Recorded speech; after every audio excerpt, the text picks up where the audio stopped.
Mara Brown, Marabrown, Chief Jake Sube, Sube, Chief Mike Matthew, Mathieu,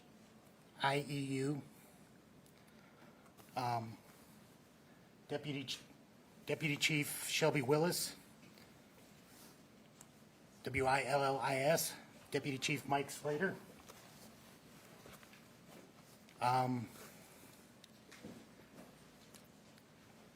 Kevin Brown, Fire Marshal, and Kai Safston, that's Kaisafsten. He's the group supervisor from the ATF. Now that you know who's here, I'm going to go ahead and give the podium to Chief Sube, who will provide a prepared statement, and then there'll be time for questions after.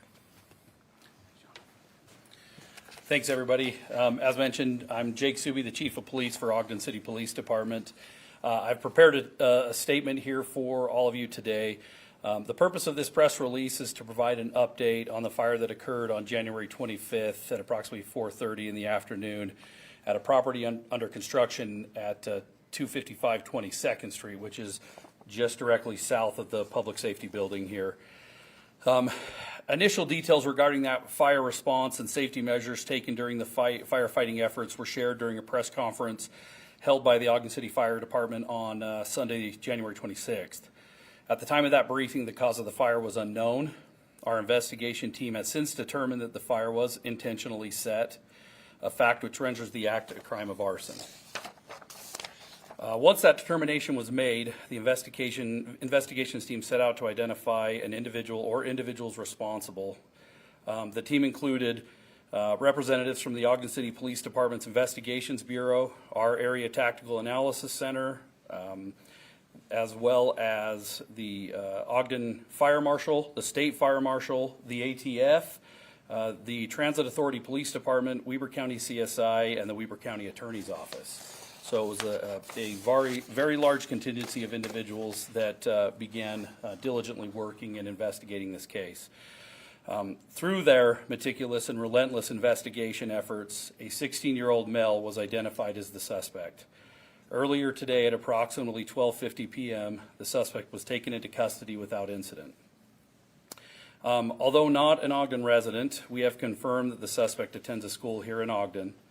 He is being booked into the Weber Valley Youth Detention Center on 3 second-degree felony charges. Those include arson, causing a catastrophe, and criminal mischief.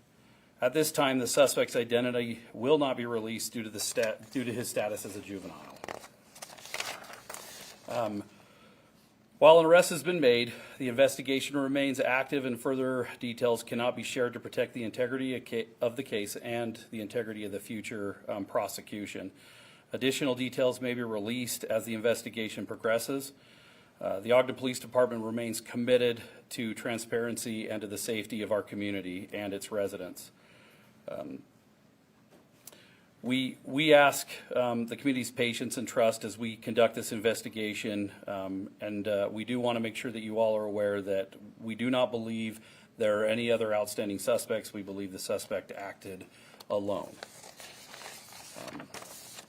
I do want to say that this case highlights the proficiency and dedication of the first responders, investigators, and our professional partners, both local and federal, to safeguarding the citizens and community of Ogden. The successful resolution of this case could not have been possible if not for the coordinated and collaborated effort of all those involved. As the chief, I have to say I am extremely proud of the work that was conducted in such a timely manner to bring a resolution to this case. It is a testament to the men and women of the Ogden City Police Department and the Ogden Fire Department and to those who partner with us to bring this to conclusion. With that, I don't have any real other specific information related to the case because it is ongoing, but I am happy to attempt to answer questions. So bear in mind I may not be able to, but I will be happy to answer what I can. Yes. Let's start with the question we all want to ask is, what can you tell us? I mean, how do you know that it was a 16-year-old? Was there video surveillance footage? And do you have an origin site? Do you know how he did it? Yeah, I know the investigation did determine an origin site of where the fire began. We have many investigative methods that were utilized to determine who the suspect was in this case.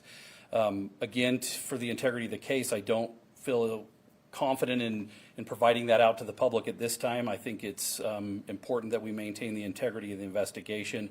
I do commit that in the future, as we progress further into the investigation, when we can put that information out, we'll make sure that we do. But there are a lot of investigators involved, as I've mentioned, all of the different individuals that participated in this investigation, and then a myriad of tools and resources that we have at our disposal to identify individuals that are involved in criminal acts like this. We are a progressive, forward-thinking police department that is going to utilize every tool reasonable and possible to us to find people that are doing and committing acts of crime in Ogden.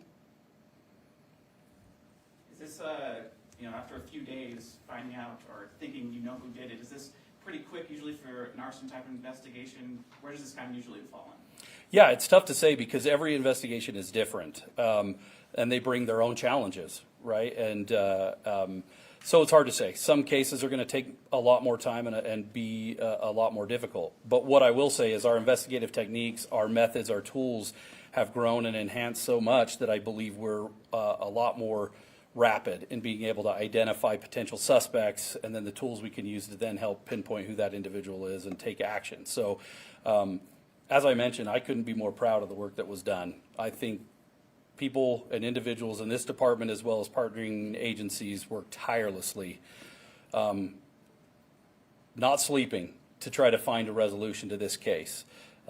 Because we understand when these things happen, it creates concern and probably some panic to the public. And it's our job to settle that and to resolve these as quick as we possibly can to alleviate that. We also have a lot of other buildings under construction out there. We want to make sure that we can protect those individuals and those organizations that are building those different facilities as well, so that if there is somebody out there that is committing an act like arson, we need to get them off the street as quickly as possible. Can we speak to costs and damages? We know that, there's this property, but there's other neighboring businesses and properties that were damaged. What kind of damages did they sustain, and how much is this going to cost?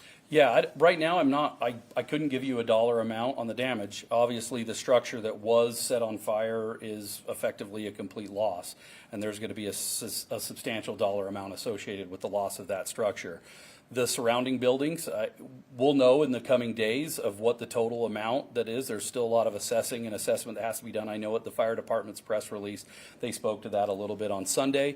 About assessing the damage and the total of it, of what that will be. So right now I can't give you, but I do believe it's going to be significant and easily, like most of the charges that this individual is being booked in with are felonies, second-degree felonies. And when you talk about criminal mischief or causing a catastrophe, you have to hit a certain dollar amount, and those aren't as significant as this damage would be. So it's the highest level of causing a catastrophe or criminal mischief that somebody could be charged with. So it is significant. Can you just remind us what those buildings were? What was it, like an IRS building, a school, the Da Vinci School? What other buildings?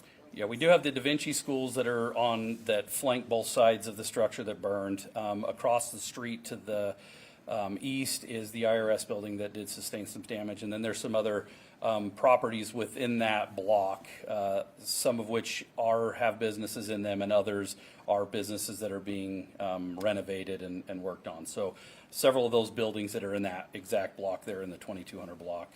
And what was it? Was it just the heat from the flames that, damaged those windows? Like what? I'm just trying to picture how bad this was to make it all the way across the street. Yeah, a fire like that puts off immense heat. And then on top of that, it is going to expel a lot of ash and other particles that then can spread and create fire and damage well away from where the origin of the fire occurs.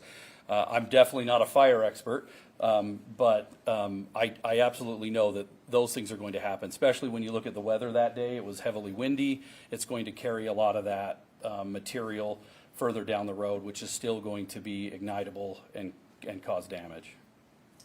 Chief, a pretty big fire with images behind you. We were told earlier that there were no injuries reported. Is that still the case, that no one was physically hurt during all this?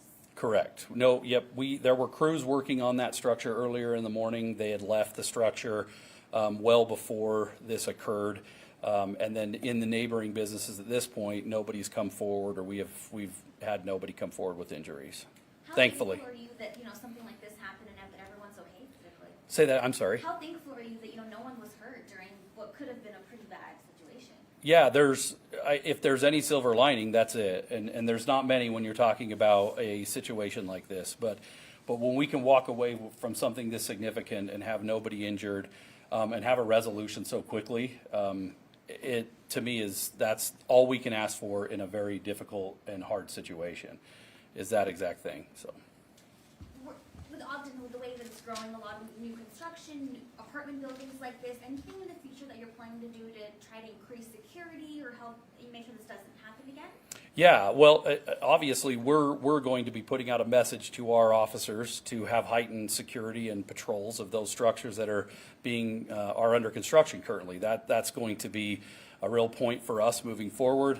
We're also working with the fire department and other city departments on how to protect those businesses, even working with the businesses and the contractors building them, with putting measures in place to help protect those structures and prevent these things from happening. It is a risk, and there is a period of time where it becomes more risky. We talked this morning about having some notifiers to the police department of when we need to be more heightened and have more heightened awareness of where those projects are in their life of being built, and that we can provide the right resources at the right time. I have a question, this might be better suited for the mayor. So before, months back during the summer, there was concerns from parents at Da Vinci about that specific area and the safety concerns of building an apartment complex there. Now, obviously, no one could have thought that it was going to catch on fire or, might there be arson or something like that. But I know people are concerned now, seeing that it affected the school. I know there's a petition going around asking that Lotus there doesn't rebuild and all that kind of stuff. But I just want to know if you have anything to say to people. Has there already been discussions about the future of that building, or just that area that has caused some parents to be concerned? Sure. Excuse me. The safety concerns that were brought up in the past were largely related to how to route traffic, et cetera. Thankfully, we had a really collaborative dynamic between the school's administration and our administration. We had the chief and deputy chief of police themselves participating and helping to formulate a route to make sure that kids could be picked up and dropped off safely, et cetera. And so certainly we got through that safely, and that is a testament to the spirit of collaboration that we bring to everything that we do here in the city. So this is a completely different situation in terms of public safety risk and safety concerns. So as it relates to the project, this is an entitled project on private property. There's private property rights that are entitled that most likely will proceed no matter what. That is elements of the law, and I can consult with our legal attorneys or legal department to make sure that that is the case. But right now we're focused solely on the site, clearly focused on the incident, and now we're focused on the investigation. And the rest of our administration is working collaboratively to support these guys to make sure that they have what they need to keep other sites within the city safe, including this one. And if there's any other things that we can do in the future moving forward, there'll be time for that. And we won't leave any stone unturned. Public safety is our number one priority. Thanks. Through this process, did you get a count of how many sites are under construction? Like, as you guys have been chatting, what's the number? What are you guys looking at here in Ogden? I don't know. I don't have that information right here. We did talk about that specifically today as part of this investigation, is clearly identifying all of the structures that are in any stage of construction within the city, making sure that the police department is aware of those structures, where they're located, and as I mentioned, kind of a notification system so that our watch commanders are aware when they're in their most vulnerable state. So those things are all being worked on and put in place and implemented, and hopefully we'll have that done relatively quickly. Do you have a ballpark figure? There's probably, I would say there's probably close to 10 projects that are going on. And just to give you an idea of the concern we've had and discussions we've had, is that there's a lot of measures you can deploy to try to protect these buildings or harden them from unauthorized access. And that's one of the biggest concerns. one of the things we're finding out with some of the new technology that's available, what it's turning out, as a police chief will tell me, is he says that it's great for evidentiary after the fact. It's not as good for deterrence before the act. And so one of the things we want to do is sit down with some of the developers and talk to them about, we have some regulatory mechanisms as a local government, whether it be building department, fire department, police department, we have some regulatory mechanisms. Instead of just deploying those one-sided, we'd rather sit down with the developers and talk about some of the things we need to do to harden these things when they're in their most vulnerable, developable state, and take that and determine what's the best way to prevent unauthorized access. What we've found, we've had a couple of these within the community, and what I can reasonably say right now, that all of those were started by unauthorized people at the sites. So how do we better harden those facilities while under construction to prevent unauthorized access is our goal. And so what we're finding out is 6-foot fencing, motion detectors, heat detectors, cameras, it's insufficient. It might be great after the fact for evidence gathering, but it's not great for preventing if someone wants to get in there and do something such as what they're doing here. Gotcha. Any other questions? Can you say yes, no, or no comment whether the suspect was connected with Da Vinci Academy? Right now, I can't provide that information just as the investigation is ongoing. Like I said, as we get further into this, hopefully we'll be able to provide additional details as long as we're sure it won't compromise investigation and prosecution. Did we understand correctly, though, you said that you don't live in the city? Correct. Do you know what city? Yes. Will you tell us what city? Yeah, they live in Roy. Yeah. Other questions? Well, thank you. I appreciate you guys being here. Thank you.